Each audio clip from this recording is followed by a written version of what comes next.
the Enlightenment is a philosophical, intellectual movement. We're describing something that happened in the past, that they weren't going through it saying we're in the Enlightenment. This is the name we've put on a period in the 17th and the 18th century when the focus became on the concept of reason as a basis of authority in the world. The celebration of science, doing away with so-called superstition, uh, notions of freedom in political terms. So it's a broad encompassing movement that people associate with progress, with the idea of progress in the world.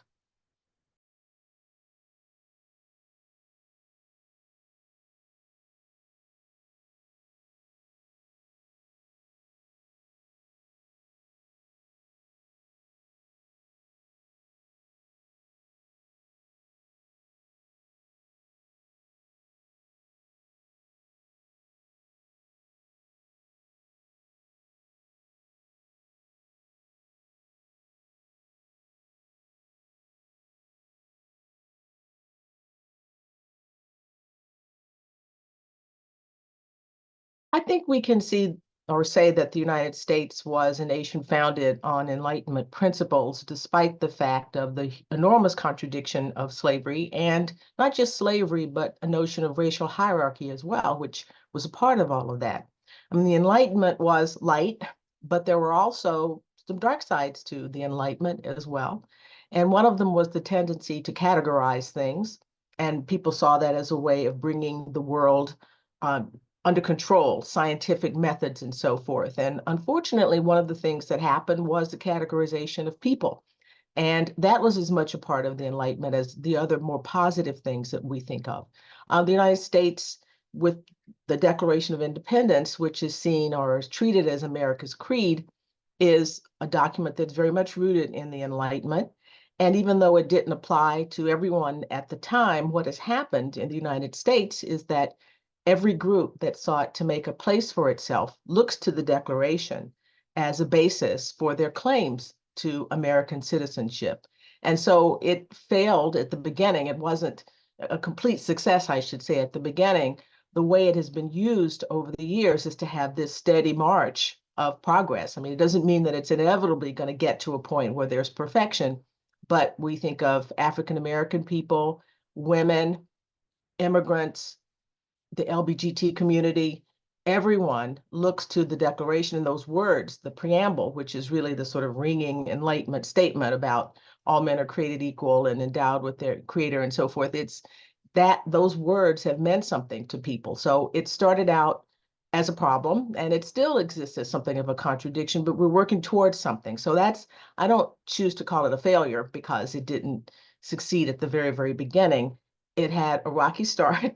And it took a lot and has taken a lot for us to move forward. But that creed, that principle is something that's very important to Americans. I mean, for a country that doesn't have a national race or national religion or a culture that's 1,000 years, those ideals, the ideals of the document, Enlightenment ideals are what are supposed to galvanize us and supposed to move us forward.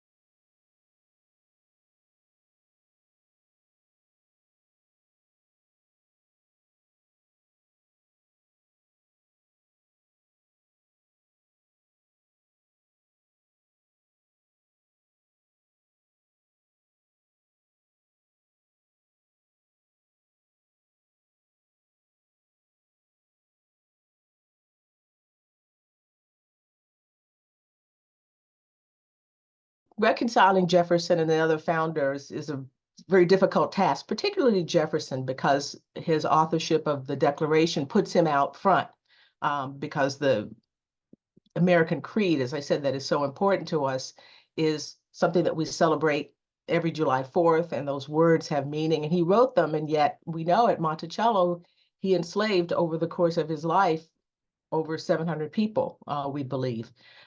He was born into that society and he did question it, but not enough to actually work hard to get rid of it. So it's a disappointment.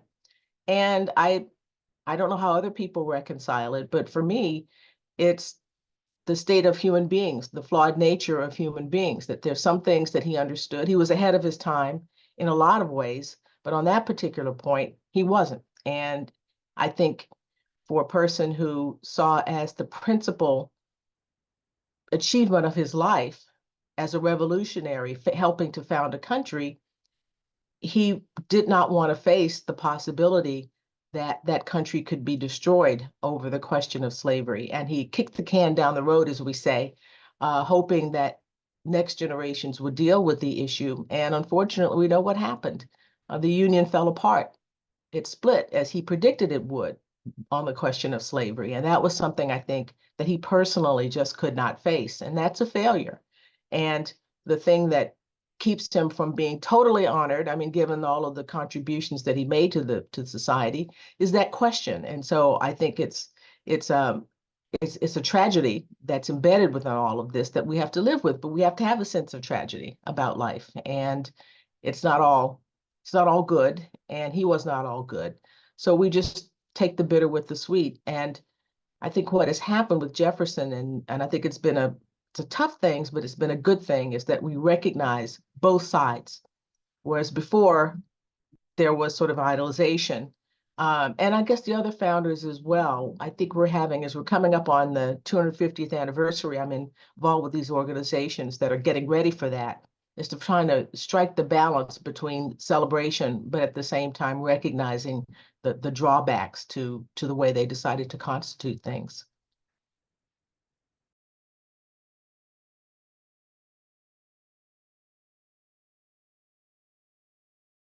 He envisioned that African American Black people would be freed, but they would have to form their own country. That's what he said in all of his writings. He thought that Black people and white people could not live together without strife. The experiences of slavery would make it very difficult for Black Americans to, amor patriae, to love the country where you had been treated the way Black people had been treated. He also said that white people would not give up their prejudices against Black people. So they would end up in strife. Now, those words are really disappointing to us because we like to think that we're working towards a multicultural society. But we also know it's been tough. It's not like we've achieved that. And we're still struggling with all of this. So he recognized something about the difficulty of having a country that is essentially one gigantic mating pool, essentially, with different types of people in it. And he just wondered, he did not think that Black people were going to be able to live with white people. The funny thing about it, though, is that when he dies, and he writes a will and freeing certain people from Monticello, including two of his own children, actually. He petitions the state of Virginia to say that they should be allowed to stay in the state because Virginia had a law that said that if you were freed, you had to leave the state within a year unless you got permission. So he asked for permission for these people to stay. And he says the reason they could stay there, they should be able to stay, is because that's where their families and connections were, which of course is the answer to why all African Americans should have been allowed to remain in the United States, because that's where their families and their connections were. So when he's talking about people who he knows, and it's in his own life, he wanted them to stay not just in America, but in Virginia with their families. And we couldn't, it would be the kind of thing you could, as a historian, you're dealing with a subject, you wish you could talk to them. That would be a question that I would ask him. Are you going to make all of these people leave their families and their connections? And I think at the end of his life, he knew how unrealistic that actually was, but he was trying to describe a problem that is very, very real. I mean, we wish it weren't, but it's very, very real. And we're still grappling with that today. There are many Americans who seem to still have white Americans who seem to still have a problem with the idea of Blacks as equal citizens. So it's an 18th century question for him. And here we are in the 20th century, 21st century, still trying to deal with that.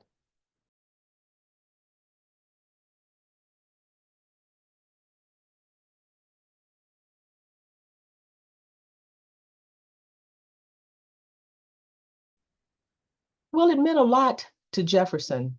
His wife, Martha Wales Skelton, shared a father with Sally Hemings, the woman with whom he had several children, 7 children, 4 who lived to adulthood. Uh, he treated them differently because of their connection to his wife. The men in that family were allowed to hire their own time and keep their own money. They were the only people that he frees, are members of this family. Uh, it was a tough thing. It's the family separated by, united by blood, but separated by race and slavery. And you can see that they were treated as a caste apart. So family obviously meant something to him, not, and it's very difficult for us to wrap our minds around the idea of people owning members of their family, but that was something that was a common part of slavery in the South. It wasn't just the fact that people were being made to work for no pay. They were actually related in many instances to the people who were enslaving them. And you would expect that to happen. It happened in Roman society, any society where slavery exists, and you put men over the control of women, women's bodies, this kind of thing is going to take place. So family meant something to him, not enough to make him free all of them.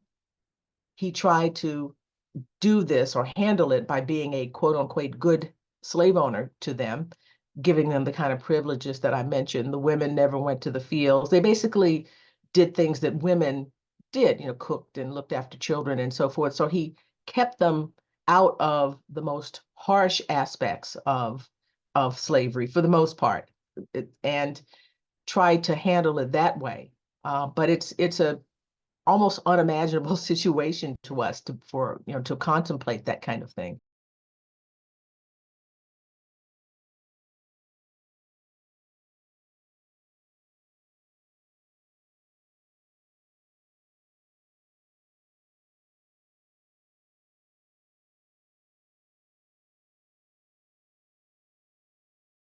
The most immediate legacy for, I will start with African Americans, is the loss of knowledge about ancestors.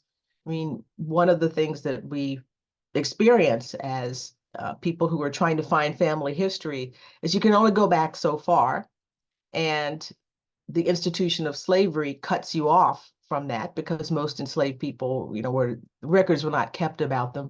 The trade means that we don't know where, I don't know, for example, exactly where my ancestors came from in Africa.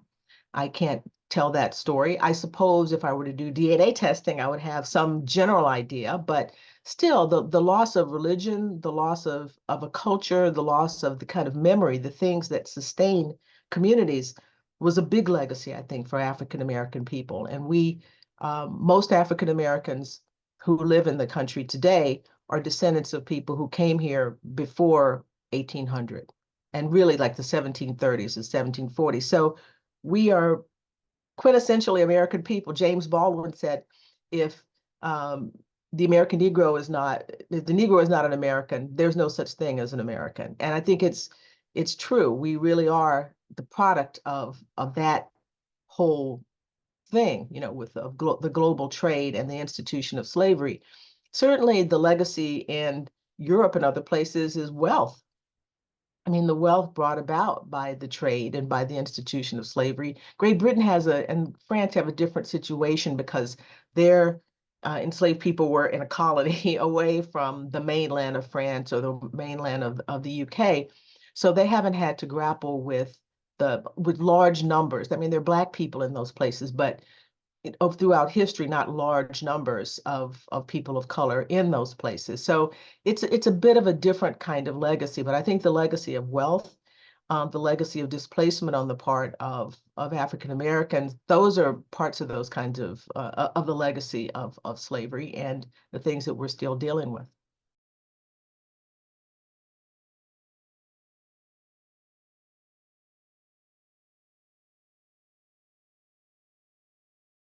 The countries in Africa, well, I mean, to think about taking large numbers of people out of a country, of young people, in some ways, healthy people, children, and so forth, uh, certainly depopulation. hurt Africa. I mean, who knows how many talented people were taken away? It led to strife among differing ethnic groups who were involved in the slave trade themselves, warring essentially, and sending people who were their captives off. So in some ways, it was you could say self-inflicted to the extent that if their countries have suffered because of the depopulation, but eventually they lost control of that process, and it became a European thing of driving this particular system. So, it's a kind of thing where you can't think of taking large numbers of people out of a country without affecting the direction of that country and how it develops. And it made it ripe for colonialism as well, because what comes after slavery is Europeans in Africa, and under conditions in many instances that approach the same thing, out of control of their destiny in a way. It established African people, I should say, as treated as commodities, as people who were second class human beings.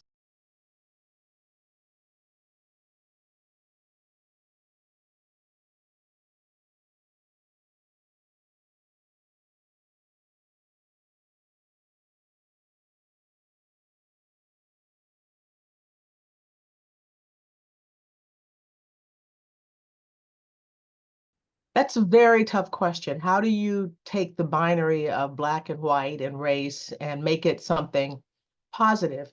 I think the terms of our understanding about what difference means is important. This is maybe goes back to the Enlightenment. I mentioned the question of categorization, assuming that if things are different categories, one thing must be better than the other.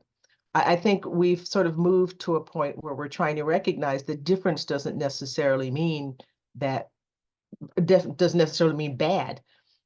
You sort of add to the culture when you recognize um, the benefits of diversity. And I think we've tried to move towards that. There's some pushback against that a lot, because people still want to move into this sort of categories and that, this binary thinking that was mentioned. But I think if we can emphasize the importance of diversity as a strength, as opposed to something that causes conflict, um, that's the only thing that I can think of. And I recognize we're human beings. We do better when we cooperate, and there's no purpose. We lose when we take destroy the talent or limit the talent of people based solely upon their race or their ethnicity.